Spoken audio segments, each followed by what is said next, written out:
ce lauréat a pour moi un côté proustien. C'est ma Madeleine. Et ceci parce qu'il me rappelle mon enfance, évidemment. Et plutôt, dans mon enfance, la découverte passionnée que j'ai eue de la bande dessinée. Alors, personnellement, j'ai découvert ce lauréat à l'âge de mes 5 ou 6 ans à peu près. À l'époque, je pense, mais Pierre Dulieu pourrait confirmer ou non, que les Namurois de l'année n'existaient pas encore. Ou s'ils existaient, ils étaient tout jeunes, et moi, j'ignorais qu'ils existassent. Et j'ai donc découvert ce lauréat en lisant un hebdomadaire tout à fait sympathique. Vous savez, c'est celui du petit reporter avec une houppe et dont les lecteurs devaient impérativement avoir entre 7 et 77 ans. Le journal Tintin, donc. J'appelle donc sur scène, pour la catégorie Namurois décédé, M. Marc Edance, qui représentera son papa Édouard Edance, le dessinateur et scénariste de bande dessinée qui a enchanté mon et sans doute votre enfance. Il sera présenté par un grand bénéfice, le grand bénéfice de notre groupe, à savoir Christophe Chéry. Je vous invite tous les deux déjà à nous rejoindre.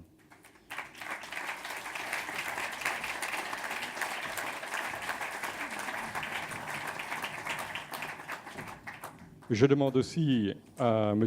Hugues Storms qui va représenter Sonama, donc deuxième étiquette, hein, deuxième rôle, et M.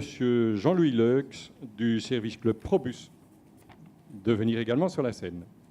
Bienvenue à vous, M. Leux. Voilà. Parfait. Eh bien, tout le monde est là. Donc, Christophe, à toi la parole. Bien, écoute Olivier, merci déjà pour cette introduction. Je vois que tu partages une passion et que l'émotion que j'ai maintenant à présenter Édouard Edance, mon cœur bat la chamade, il bat aussi un peu, la chamade bat un peu chez toi aussi. Ça me fait très plaisir. Donc effectivement, c'est vraiment avec beaucoup de fierté et d'honneur qu'on va célébrer maintenant la mémoire d'un géant de la bande dessinée, Édouard Edance.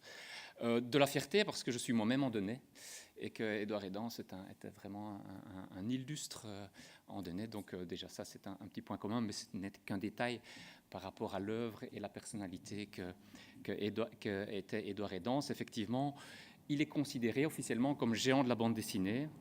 Il a fait partie de ces pionniers qui ont fait passer la bande dessinée au niveau de l'art. Aujourd'hui, la bande dessinée est un art grâce à notamment Édouard Edance et d'autres. L'œuvre d'Édouard Edance est très diverse, est très grande.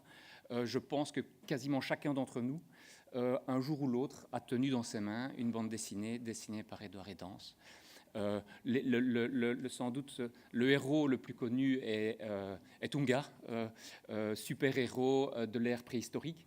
Quand même noter que c'était la première fois qu'une Heroic Fantasy se passait à l'ère de la préhistoire. Donc c'est vraiment Édouard Edance qui a inventé ceci, ça n'existait pas avant. Moi personnellement, j'ai un souvenir qui est cette couverture majestueuse du combat des géants où on voit un tigre à dents de sabre en train d'affronter un tricératops, la bave aux lèvres. Enfin, je ne sais pas si les tricératops avaient des lèvres, mais en tout cas, cette image fantastique de ma jeunesse et la petite histoire veut qu'au tout début des années 80, on devait être en 81, 82, j'ai fait dédicacer cet album broché par Édouard Edance à l'hôtel de ville d'Andenne. Tout gamin, c'était presque comme rencontrer Robbie Rensenbrink à l'époque, c'était vraiment, wow, c'était absolument fantastique. Donc, effectivement, on est là dans la génération des tout grands, André-Paul Duchâteau, Tibet, Marcel Gottlieb. Tous ces gens-là sont des gens que Marc, présent ici, a rencontré. Donc ça nous fait évidemment rêver, nous en tant que fans de bande dessinée. Édouard Edance a continué à dessiner très tard, jusqu'à ses 75 ans. Malheureusement, après, il était emporté par la maladie. J'ai eu ici donc l'occasion de prendre contact avec Daniel, sa fille, Marc, son fils. Ils m'ont évidemment parlé avec beaucoup de fierté et beaucoup d'amour de leur papa. Assez paradoxalement, évidemment, il n'y avait sans doute pas une conscience si forte de ce que l'œuvre d'Édouard Edance avait apporté au monde de la bande dessinée, parce que c'était papa, c'était tous les jours. Mais ce qui est assez remarquable, c'est qu'ils ont surtout parlé de ces valeurs humaines qu'il leur a transmises. Quelqu'un qui était d'une très grande drôlerie, qui n'hésitait pas à utiliser le calembour, parfois douteux, de façon assez fréquente. Ce sont des souvenirs de grands éclats de rire en famille. Mais c'est aussi quelqu'un qui, sans jamais vraiment avoir beaucoup voyagé, lui-même a fait voyager la jeunesse, par exemple, à travers une bande dessinée qui s'appelait Les Francs-Val, qui était un chasseur sans armes. Donc tout un programme. Déjà, je pense qu'on parle dans ces bandes dessinées du rôle de l'homme par rapport à son impact sur la nature dans un contexte environnemental. Et donc déjà, dans les années 60-70, il y avait un message humaniste assez fort porté par Édouard Edens. Donc je vous invite à retourner à la bibliothèque Édouard Edens à Andenne, par exemple, pour aller y lire ses œuvres. Comme l'a dit Olivier, on pourrait toujours se demander, tiens, pourquoi n'a-t-on pas pu célébrer Édouard Edens de son vivant? Oui, c'est regrettable, mais j'espère que ce soir, on répare en partie cet oubli. Merci à vous.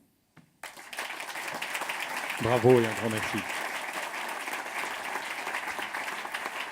Et jetons-nous sur ces bandes dessinées, elles valent vraiment la peine.